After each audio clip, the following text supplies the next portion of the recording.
दोस्तों जय हिंद। उत्तर प्रदेश पीसीएस का प्रीलिम्स निकालना पिछले कुछ सालों से बड़ी टेढ़ी खीर होता जा रहा है। बहुत अच्छे स्टूडेंट्स भी प्री में मार्जिन पर आकर फिसल जा रहे हैं, स्लिप हो रहे हैं। और आप एक बात और देख लो कि जो बहुत अच्छे स्टूडेंट्स भी हैं और मॉक टेस्ट लगा रहे हैं, तो मॉक में एक लेवल पर आकर यानी जो 70 क्वेश्चन है या 68 क्वेश्चन है उससे ऊपर स्कोर स्टूडेंट्स का नहीं बढ़ पा रहा।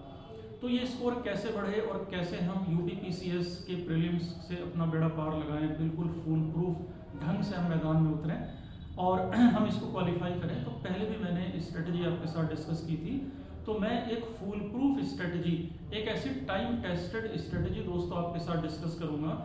मैंने पहले भी ये डिस्कस किया था, तो आप अगर इसको फॉलो कर लो तो आपका प्रीलिम्स जीवन में तो कभी भी किसी स्टेट का नहीं रुकेगा और इंक्लूडिंग आपका यूपीएससी भी नहीं रुकेगा। तो चाहे वो एमपी पीसीएस हो, बीपीएससी हो, यूपी पीसीएस हो, उत्तराखंड पीसीएस हो, हरियाणा सिविल सर्विसेज का प्री हो, तो आपका प्रीलिम्स में कभी कोई दिक्कत नहीं आएगी। मेंस के लिए भी मैंने आपसे एक डिटेल्ड चर्चा कर रखी है। तो देखो, प्रीलिम्स में आपको दो चीज़ों का कॉम्बिनेशन लेकर चलना है, ये पहले भी हमने डिस्कस किया। उसमें एक तो ये लूसेंट की ये सामान्य ज्ञान है, लूसेंट की जीके जिसे नॉर्मली लोग जानते हैं, और दूसरा घटना चक्र। मेरे हाथ में हिस्ट्री का घटना चक्र है, तो मैं आपको बताऊंगा कि कैसे आप इसको कवर अप करोगे। देखो, आप का जो पूरा प्रीलिम्स का सिलेबस है वो इतने सेक्शंस में डिवाइडेड है, इतने खंडों में ये बटा हुआ है। तो एक पोर्शन है इसमें हिस्ट्री और कल्चर का, दूसरा है पॉलिटी का, तीसरा है इकोनॉमी का, फिर यूपी स्पेशल और करंट अफेयर्स है, सामान्य विज्ञान है, ज्योग्राफी, एनवायरनमेंट और एग्रीकल्चर है, और मिसलेनियस है। तो अभी आप क्या करेंगे कि प्रीलिम्स के लिए, अभी तो जैसे मैं आज की अगर डेट की बात करूं तो यूपी के लिए लगभग 1 मंथ है। 7 और 8 दिसंबर को 2 शिफ्ट में कमीशन ने नोटिस निकाल कर ये डेट को रिकमेंड किया है। तो अगर हम आज की डेट से काउंट करें तो लगभग 1 महीना बाकी है। तो दोस्तों, कैसे आप इस प्रीलिम्स को तैयार करो? तो देखो, आप सबसे पहले आप क्या करो, आप ये जो घटना चक्र है, आप इस घटना चक्र के जितने भी 7-8 मैनुअल आते हैं, इसका ज्योग्राफी का मैनुअल आता है, हिस्ट्री का आता है, इसी तरह से इसका साइंस का आता है, एनवायरनमेंट का आता है ना, इस तरह से इसके जीएस का स्टैटिक पोर्शन के सारे प्रीवियस ईयर सॉल्यूशन आता है, और हर क्वेश्चन के बाद उसका एक्सप्लेनेशन नीचे एक रेक्टेंगल में, आयत में बनाकर दिया रहता है। तो आप 1 बाय 1 एक क्वेश्चन को आप करते चले जाना, और एक क्वेश्चन को करके दोस्तों आपको उसमें नया डेटा या नया फैक्ट अगर आपको उसमें मिलता है तो आप एक डायरी मेंटेन करोगे। मेरी बात बड़े ध्यान से सुनना आप लोग। आप जब भी घटना चक्र करोगे तो पहले तो जनरल रीडिंग करेंगे, आप सामान्यतः पढ़ लेंगे इसको, उसके बाद एक डायरी मेंटेन करेंगे, और उस डायरी में जो भी नया डेटा, नया फैक्ट आपको मिलता है तो दोस्तों आप उस डायरी में उस डेटा फैक्ट को नोट डाउन करेंगे। फॉर एग्जाम्पल, जैसे मान लीजिए मैं उदाहरण के तौर पर आपको एक क्वेश्चन बता देता हूं। एक क्वेश्चन मान लीजिए, ये क्वेश्चन है कि निम्नलिखित में से मध्य पाषाण काल में पशुपालन के प्रमाण कहाँ मिलते हैं। तो इसने 4 ऑप्शन दिए हैं, औदे, बागोर, बोरी और लखनिया। तो जैसे मान लीजिए आप पहली बार पढ़ रहे हो इस क्वेश्चन को और आपको पता लगा कि हाँ जी, बागोर नामक जगह जो होशंगाबाद के राजस्थान के भीलवाड़ा जिले में है, वहां से मिलते हैं। तो राजस्थान के भीलवाड़ा से मिलते हैं, तो ये नया फैक्ट है आपके लिए। तो आप अपने डायरी ओपन करोगे और तुरंत इस फैक्ट को नोट कर लोगे। आप ये यकीन मानिएगा कि जब आप इस डायरी को मेंटेन करके और इस तरह से नया डेटा, नए फैक्ट उसमें ऐड ऑन करते चले जाएंगे, तो पिछले कई सालों से जो स्कोर आपका एक लेवल पर अटका पड़ा है वो स्कोर आपका बढ़ जाएगा, और आप 95, 97, 96 इस रेंज के क्वेश्चन आप प्रीलिम्स में सटीक यूपी में करके आएंगे। और जैसे ही आप 90 से अबव जाते हैं यूपी पीसीएस में, तो आप एकदम से कंफर्मेशन होने लगता है आपके प्रीलिम्स को निकलने का। तो ये मैंने एक आपको सैंपल दिया। तो बाकी आप क्या करोगे, देखो, आप सबसे पहले एक सब्जेक्ट एक बार में उठाएंगे। बड़ा कंफ्यूजन रहता है स्टूडेंट्स में, मुझसे पूछते भी रहते हैं कि हम कैसे जीएस के इन सारे सब्जेक्ट्स को हम एक साथ समेटें। तो एक साथ नहीं करना, आप क्या करेंगे, आप एक बार में एक सब्जेक्ट उठाएंगे। फॉर एग्जाम्पल, आपने मान लीजिए पॉलिटी शुरू किया, तो आप पॉलिटी पढ़ेंगे, आप अपनी maximum energy, full energy polity पर देंगे, और पॉलिटी के साथ आप क्या करेंगे, कोई इजी सब्जेक्ट, कोई एक सब्जेक्ट ऐसा जिसे पढ़ते हुए आपको इंटरेस्ट क्रिएट हो, आप वो करोगे। फॉर एग्जाम्पल, ये मिसलेनियस है जिसे विविध भी कहते हैं। तो ये जो विविध सेक्शन है ये आप करोगे।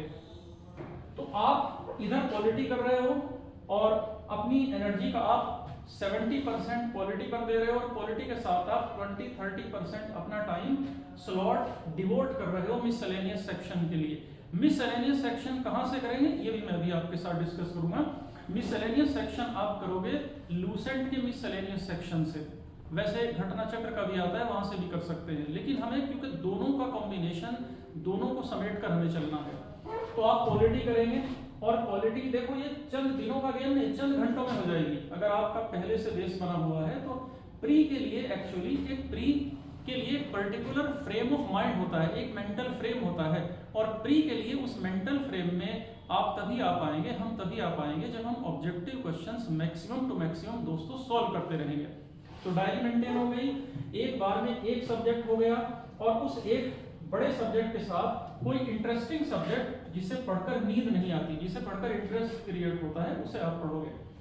पॉलिटी खत्म हो जाएगी, उसके बाद आप इकोनॉमी शुरू कर देना, इको का घटना चक्र उठा लेना, और उसी तरह डायरी मेंटेन करेंगे, इको के साथ आप मिसलेनियस करते चलेंगे। इसी तरह से आप मान लीजिए फिर उसके बाद हिस्ट्री, 2 दिन, हिस्ट्री के 2 दिन में नहीं लगेंगे बल्कि 2 दिन में आपके 12-14 घंटे में ये काम हो जाएगा। मान लीजिए मिसलेनियस खत्म हो गया तो आप यूपी स्पेशल जो उत्तर प्रदेश के स्टैटिक पोर्शन है, कितनी तहसीलें हैं, कितने जिले हैं, कितनी ग्राम पंचायतें हैं एटसेट्रा, कितने मंडल हैं, कितने नगर निगम हैं, इस टाइप के क्वेश्चंस भी आते हैं। 10 से 12 सवाल पूछता है यूपी के प्रीलिम्स में। तो आप कहां से करोगे? तो आप इसके लिए राकेश सारस्वत सर की बुक आती है टाटा मैग्रो हिल की। ये प्रीलिम्स और मेंस में जो यूपी पीसीएस के 2 पेपर जोड़े गए हैं, दोनों के लिए बहुत अच्छी बुक है राकेश सारस्वत सर की टाटा मैग्रो हिल पब्लिकेशन की। इसका लेटेस्ट एडिशन 2024 एडिशन दोस्तों आप ले लेना, और इसको आप इसके हर चैप्टर के आखिर में ऑब्जेक्टिव सवाल है, आप केवल उन्हें कर लेना, आपके वो 10-12 सवाल इसमें से फंस जाएंगे। तो इसी तरह से आप एक बड़ा चैप्टर और उसके बाद एक छोटा चैप्टर, फिर साइंस करेंगे घटना से, और डायरी साइमल्टेनियस यानी साथ साथ आपके चलती रहेगी और ये चलता रहेगा। और ज्योग्राफी, एनवायरनमेंट, एग्रीकल्चर ये भी आप घटना चक्र से करोगे। और दोस्तों ये करने के बाद जब घटना चक्र का एक राउंड पूरा हो जाएगा, डायरी मेंटेन हो जाएगी, उसके बाद आप रिवीजन के लिए इन सारे सब्जेक्ट्स को आप खंगालेंगे, आप पढ़ेंगे इस लूसेंट नाम की किताब से। अब आप लूसेंट को अगर आप देखो तो लूसेंट में ये सब्जेक्ट लिस्ट है, ये पूरे टॉपिक्स की लिस्ट है, विषय सूची जिसे बोला गया है। और इसमें दोस्तों देखो इतिहास, भूगोल, एनवायरनमेंट, इकोनॉमी, कॉन्स्टिट्यूशन, ये सारे के सारे टॉपिक इसमें दिए गए हैं। बस इसमें यूपी स्पेशल और करंट लूसेंट में नहीं होगा, इसके लिए मैंने बता दिया यूपी स्पेशल के राकेश सारस्वत सर की बुक पढ़नी है।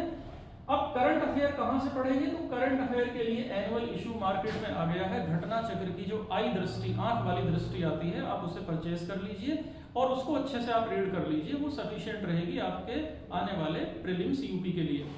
तो ये लूसेंट को आप पढ़ते चले जाएंगे, और जो ऐसा फैक्ट अब आपको इसमें नजर आएगा जो आपकी आंखों से घटना चक्र में नहीं गुजरा, यानी घटना चक्र में आप जिसे नहीं पढ़ पाए या कोई नया फैक्ट डेटा है, डायरी आपके पास मेंटेन है, डायरी में तुरंत अपने पेन से नोट डाउन करेंगे। आप ये बिलीव करिए कि ये काम आप एनी हाउ कर लीजिए, और जैसे ही आप ये काम करेंगे उसके बाद अपने आप को टेस्ट करने के लिए दोस्तों एक कोई भी टेस्ट सीरीज लगा लेना, एनीबॉडी, कोई भी, मैं किसी पर्टिकुलर किसी इंस्टीट्यूशन का किसी टेस्ट सीरीज प्रोवाइडर का नाम नहीं लूंगा, जहां भी आप रहते हो आप वहीं एक टेस्ट सीरीज लगा लें सिर्फ अपने आप को जज करने के लिए, इतना काफी रहेगा। और उसके बाद आप अपने इस स्ट्रेटजी का, इस मास्टर स्ट्रोक का कमाल देखिएगा कि जब भी आप प्रीलिम्स देने जाएंगे तो कॉन्फिडेंस बहुत ज्यादा बड़ा होगा और प्रीलिम्स आप गेट थ्रू कर जाएंगे, पास कर जाएंगे, कभी भी दिक्कत नहीं करेगा प्रीलिम्स निकालना। तो बहुत सालों के तैयारी के बाद भी स्टूडेंट को प्रीलिम्स की तैयारी का सही तरीका पता नहीं होता, तो मैंने बहुत शॉर्ट 1 महीने का, 1 मंथ का ऑलमोस्ट ये प्लान आपके सामने मैंने इंट्रोड्यूस किया। आप इसको फॉलो करिए। मुझे ये जरूरी लगा कि आपके साथ में शेयर करूं प्रीलिम्स की इस स्ट्रेटजी को, इस रामबाण स्ट्रेटजी को, इस फुल प्रूफ स्ट्रेटजी को, इस मास्टर स्ट्रेटजी को। तो आप इसको फॉलो करिए, शेयर करिए।